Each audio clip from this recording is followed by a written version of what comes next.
بسم اللہ الرحمن الرحیم۔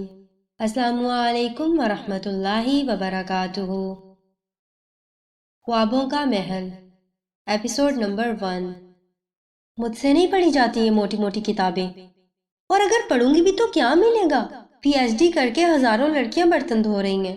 امی مجھے راتوں رات امیر ہونا ہے، مجھے شہرت چاہیے، دولت چاہیے، لوگ مجھے جانیں، مجھے چاہیں، میرے پاس بڑا سارا بنگلہ ہو، نوکر چاکر، بڑی ساری گاڑی، اور بس کر انو بیٹا، اتنے بڑے خواب مت دیکھ۔ انم ایک نارمل گھر کی لڑکی تھی، خوبصورتی میں بے مثال، بچپن سے تھوڑی نخریلی تھی۔ ماں نے کچھ نہ کہا کہ چلو بچی ہے، بڑی ہوگی تو خود ہی سمجھدار ہو جائے گی، مگر یہ ان کی غلط فہمی تھی۔ انم کے والد کی ایک چھوٹی سی دکان تھی اور ساتھ مسجد میں امامت بھی کرواتے تھے۔ اس سے چھوٹی لائبہ 8ویں اور فہد تیسری جماعت میں تھا۔ وہ میٹرک میں تھی اور کچھ دن پہلے ہی اس کی دوست ٹک ٹاک پر وائرل ہوئی تھی، جسے اب بڑے بڑے چینلز پر انٹرویو میں بلایا جانے لگا، جو راتوں رات سیلیبریٹی بن گئی تھی اور اس کے پاس اب دولت کے انبار لگے تھے۔ وہ گورنمنٹ اسکول چھوڑ کر اب شہر کے سب سے بڑے اسکول میں داخلہ لے چکی تھی۔ اس کو دیکھ کر انو کا بھی جی چاہنے لگا کہ وہ بھی ٹک ٹاکر بنے، کیونکہ اس بات کو کوئی نہیں جھٹلا سکتا تھا کہ انم آئزہ سے کہیں زیادہ خوبصورت تھی۔ پڑھائی سے ویسے ہی اس کا دل چل گیا اور وہ اپنی امی سے ضد کرنے لگی کہ اسے موبائل لے کے دے اور وہ بھی اپنی ٹک ٹاک ویڈیوز بنا کر وائرل ہوگی اور پھر اپنی زندگی مزے سے گزار سکے گی، مگر اس کی والدہ کسی بھی قیمت پر راضی نہیں تھی۔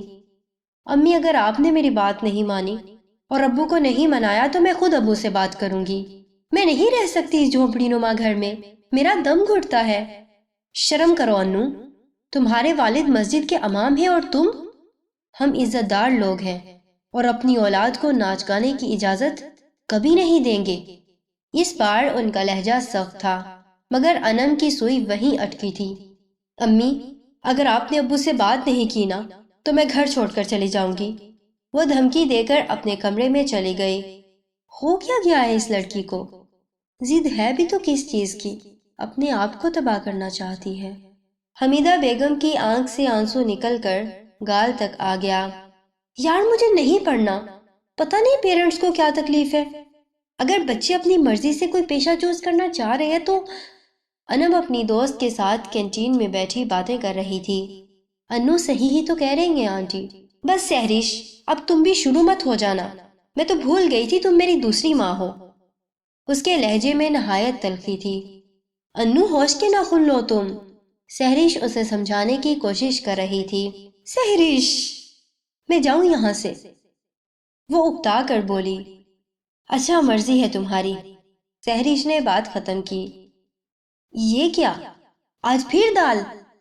امی، آپ روز دال کیوں پکا لیتی ہیں؟ آپ کو پتہ ہے مجھے گوشت پسند ہے، مجھے نہیں کھانا۔ وہ دسترخوان سے اٹھ کر جانے لگی تھی کہ اس کے والد بولے، بیٹا، آپ کو گوشت کھانا تھا تو بتا دیتی نا، میں لا دیتا۔ اب دال بنی ہے تو دال کھا لیں، کل گوشت لا دوں گا۔ خلیل بہت نیک انسان تھا اور بیٹیوں سے بہت محبت کرتا تھا۔ جی ابو، وہ سر جھکا کر بولی اور کھانا کھانے لگی۔ صبح ناشتہ کیے بغیر ہی گھر سے چلی گئی۔ والدہ سے رات پھر بحث جو ہو گئی تھی، وہ اپنی ضد پر تھی اور ماں کسی صورت اسے اجازت دینے کو تیار نہ تھی۔ اسکول سے واپسی پر اس نے جان بوجھ کر دیر کر دی۔ گھر سے تھوڑا دور ایک چھوٹا سا پارک تھا، وہاں جا بیٹھی۔ کچھ دیر کے بعد وہاں سے اٹھی اور بوجھل قدموں سے چلتی ہوئی گھر پہنچی۔ ماں اس کے انتظار میں پریشان دروازے میں ہی کھڑی تھی۔ انو، وہ اسے پکارتے ہوئے اس کے پیچھے چلنے لگی، مگر وہ سنی انسنی کرتے ہوئے کمرے میں چلی گئی۔ کیا ہوا بیگم، سب خیریت ہے؟ کچھ دنوں سے پریشان دکھ رہی ہو۔ خلیل صاحب حمیدہ بیگم کا لٹکا منہ دیکھ کر پوچھنے لگے۔ کیا بتاؤں انو کے ابا، انو نے پریشان کر رکھا ہے۔ وہ پریشانی اور ندامت سے نظریں جھکائے بولی۔ کیا کر دیا انو نے اب؟ خلیل صاحب نرم لہجے میں بولے۔ وہ انو نے ضد لگا رکھی ہے کہ ٹک ٹاکر بننا ہے، مجھے موبائل لے کر دیں۔ وہ اٹکتے ہوئے بولی تھی۔ کیا؟ ٹک ٹاکر؟ خلیل صاحب کے سر پر تو جیسے پہاڑ ہی ٹوٹ پڑا۔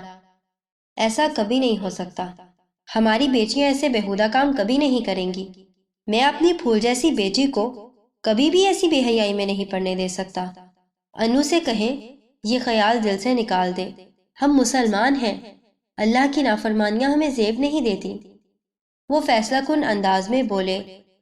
حمیدہ بیگم جو کہ پہلے ہی پریشان تھی، سسک کر رونے لگی۔ یہی بات تو اس کی سمجھ میں نہیں آ رہی، کیا کروں، کیسے سمجھاؤں اپنی بچی کو؟ خلیل صاحب اور حمیدہ بیگم دونوں انم کی عزت پر سخت پریشان تھے۔ خلیل صاحب نے خود انو سے بات کرنے کا فیصلہ کیا۔ لائبہ، مسئلہ کیا ہے تمہارا؟ کیوں لائٹ آف نہیں کر رہی ہو؟ پڑھائی کا اتنا ہی شوق ہے نا تو باہر جا کر پڑھو، میری نیند خراب نہ کرو۔ انم غصے سے لائبہ پر چلائی، جو اپنے بستر پر کتابیں بکھیرے پڑھائی میں مصروف تھی۔ انو باجی، میرا صبح ٹیسٹ ہے، پلیز مجھے یاد کر لینے دے، باہر بہت سردی ہے۔ لائبہ منہ لٹکائے التجائیہ نظروں سے انم کی طرف دیکھتے ہوئے بولی۔ اف، تم اور تمہاری پڑھائی، وہ کمبل منہ پر لیتے ہوئے بولی۔ تبھی خلیل صاحب دروازہ نوک کرتے ہوئے کمرے میں داخل ہوئے۔ کیا ہو رہا ہے شہزادیوں؟ وہ مسکراتے ہوئے پیار سے اپنی دونوں بیٹیوں سے مخاطب ہوئے اور انم کے سرہانے کے قریب پڑی کرسی پر بیٹھ گئے۔ خلیل صاحب کی آواز سن کر انم بھی اٹھ کر بیٹھ گئی۔ جی ابو جان، بس سونے کی کوشش کر رہی تھی، اور لائبہ لائٹ ہی نہیں آف کر رہی ہے، وہ منہ بسورتے ہوئے بولی۔ اچھا؟ انم کی بات سن کر وہ مسکرائے اور لائبہ سے کہنے لگے۔ لائبہ بیٹا، آپ کیا کر رہی ہیں؟ ابو جان، میں ٹیسٹ کی تیاری کر رہی ہوں، لائبہ معصومیت سے بولی۔ چلو آپ اپنی کتابیں لے کر اپنی امی کے پاس جا کر ٹیسٹ تیار کر لو، مجھے انو بیٹے سے ضروری بات کرنی ہے، وہ پیار سے لائبہ کی طرف دیکھتے ہوئے بولے۔ جی ابو جان۔ لائبہ نے فوراً کتابیں سمیٹنا شروع کر دی اور بیگ میں ڈال کر کمرے سے چلی گئی۔ انم بیٹا، یہ میں کیا سن رہا ہوں؟ خلیل صاحب نہایت نرم لہجے میں انم سے پوچھ رہے تھے۔ ابو جان، مجھے شوق ہے بہت، میری دوست راتوں رات ارب پتی بن گئی ہے۔ ابو جان، میں کون سا کوئی غلط کام کرنے کو کہہ رہی ہوں؟ میں ناچ گانا بالکل نہیں کروں گی، بس ایسے ہی ٹک ٹاک پر ویڈیوز بنایا کروں گی، وہاں سے کچھ پیسے آئیں گے تو پھر ہمارے حالات بہتر ہو جائیں گے، میں اپنے خواب پورے کر سکوں گی۔ خلیل صاحب بڑی غور اور توجہ سے انم کی بات سن رہے تھے۔ وہ اپنی بیٹی کی باتیں سن کر دل ہی دل میں نہایت افسردہ ہوئے، پھر بولے۔ اچھا، پھر کیا کریں گی؟ ابو جان، خواب پورے کر کے سکون سے زندگی گزاروں گی۔ اسے یہ سوال بے تکا سا لگا تھا۔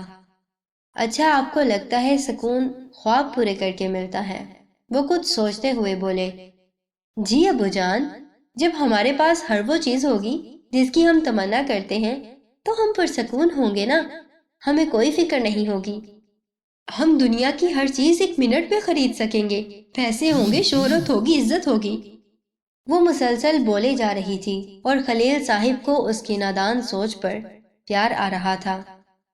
بیٹا، صبح اسکول مت جانا، میرے ساتھ چلنا، میں تمہیں ایک جگہ دکھاؤں گا، اس کے بعد ہم موبائل لینے جائیں گے۔ وہ کچھ سوچتے ہوئے مسکرائے اور پھر یہ کہتے ہوئے اس کے سر پر پیار دیا اور کمرے سے چلے گئے۔